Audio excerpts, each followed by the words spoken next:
Hey friends, Cinema Recap Pro here. Today I will explain to you an American superhero crime drama movie called Hancock. The movie starts with a Hancock falls asleep on a community bench by the side of the road. There is a boy who unexpectedly wakes him up.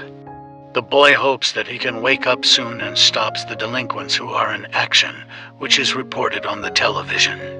Knowing this, he instantly reacts by capturing the mafia group who is running away in a car. These mafia members have weapons, but that is not a problem for him who has superpowers. Nonetheless, he is scolded by the police and local residents for his reckless nature. When he tackles a problem, he makes an even worse mess. And overcoming these three criminals, Hancock in his heroic action makes a big loss because he also destroys police cars in public buildings. In other words, the losses he incurred are greater than the losses incurred by the criminals. Meanwhile, there is a man called Ray Embry. He works as a public relations specialist in a private company. He offers a business concept to the board of directors, but sadly the concept is not authorized by them. On his way home, he gets stuck in traffic right on the train tracks where a train is about to pass. Frantically, he cannot go anywhere because the car in front and behind him cannot move either. Then he decides to get out of the car, but unfortunately his clothes get stuck in it. Just at the right time, Hancock appears and irrationally derails the car to save Ray. As an outcome, Ray's car crashes into someone else's car in an overturned condition. Then he instead crashes himself into the train to stop it, making the environment around there become chaotic. As usual, the citizens instantly criticize him, except for Ray, who is very thankful to him for saving him just now. With his flying ability, Ray is escorted by Hancock to his house. Appearing there, Ray is greeted by his wife, Mary, and also his son, Aaron. From now, it can be seen that Mary is one of the people who does not like Hancock as a superhero. Even she has rejected him to eat together at her house. On the other hand, Aaron is a fan of him. From all the Los Angeles residents, Ray is the only one who believes that Hancock has a good side in him. That way, he can turn into a superhero that people love by improving his public image. To make it transpire, Ray encourages him to admit all the mistakes he has made so far, such as destroying public facilities to other things that harm the citizens in his actions. Ray also tells him to grant the wishes of the residents all this time. Namely, the residents want him to be confined for all the losses he has made until Los Angeles needs him properly. At first, he is reluctant, but in the end he agrees with Ray. When he arrives at the prison, he meets another inmate. Nonetheless, they stare at him in disgust and instantly block his way when he wants to pass. Turns out, most of them are the people who went to jail because of Hancock, so they seem to be actually annoyed with him. After that, he politely asks them not to get in his way, but they still don't heed his words. Because he is so upset, he ends up assaulting the two of them. Thus, the other inmates avoid him out of fear and shortly leave him alone.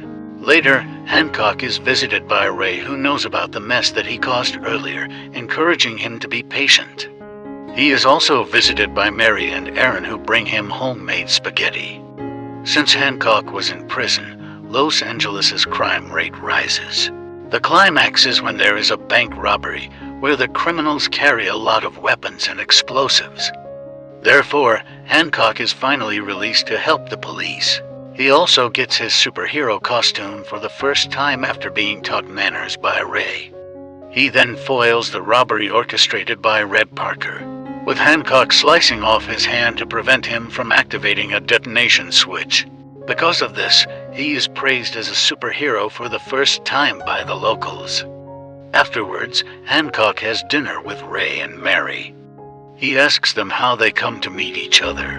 In essence, Mary turns out to be Ray's second wife, while Aaron is the son of his first wife who had died in childbirth.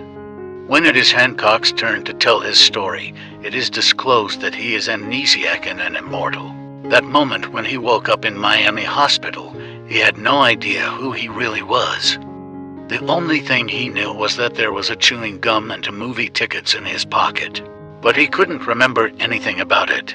Strangely enough, it happened 80 years ago. In the meantime, Mary looks at him with pity. It seems that she is familiar with his story, causing her to cry. After they finish dinner, a drunk Ray is transmitted by Hancock to his house. Before Hancock wants to go home, he meets with Mary in the kitchen. He then kisses her, only for her to toss him outside, destroying the walls of her house. It turns out that she has superpowers like him too. Looks like they are the same species. Hancock is very shocked not to think that Mary has the same superpowers as him. The following morning, Ray, who has woken up from his sleep, is very surprised to see that his house was so messy. Mary then explains to him that it was Hancock's doing because he sneezed last night, causing the wall to shatter. After a while, Hancock comes to Mary's house again. He then does some tests on Mary because he is still interested about what happened last night. When he presses the fork against her shoulder, the fork bends rather. And also, when he hits her head with a rolling pin, Mary feels fine about it. Because of it, he has many questions for her and tells her to come to his residence. Coming there, she talks with Hancock in private. She claims that entirely she is his little sister and they have lived for 3,000 years. She also explains that they are the last descendants of their species. On the other hand, Hancock disbelieves her about the last claim, thinking that the whole thing was bullshit. Furthermore, he instantly leaves and flies away to inform Ray about her superpower. Mary, who does not want Ray to know about it, chases after him. The two of them incite a violent battle across the city until Ray quietly witnesses the war from a building. After the war, he returns home. At the same time, Hancock and Mary also arrives there. At that time, Ray is very surprised why Mary can fly and has superpowers. Mary then clarifies the truth. She admits that Hancock is actually her husband from the past, but that she chose to quietly leave him once he had lost his memories about them. Knowing this fact, Hancock feels sad and dissatisfied with Mary, as well as Ray, who is also annoyed by her statement. One night, Hancock stops a liquor store robbery. Unfortunately, the criminals are able to shoot him in the body, causing him to be hospitalized. After a while, Mary strategies him and continues her explanation that their species has a weakness. That is, if they are close or have feelings for each other. Then the superpowers possessed by them will slowly disappear for a moment, becoming mortals. She also tells him that the last time they were together was 80 years before. At that moment, Hancock was attacked right in his head by the criminals to save Mary. Accordingly, he had amnesia and only had one chewing gum and 2 movie tickets in his pocket. Meanwhile, Parker, whose hand has been sliced off earlier, manages to escape from the prison with several other criminals. He decides to attack Hancock in the hospital for revenge. Unluckily, Mary is caught in the crossfire when she tries to protect Hancock, causing her to be injured.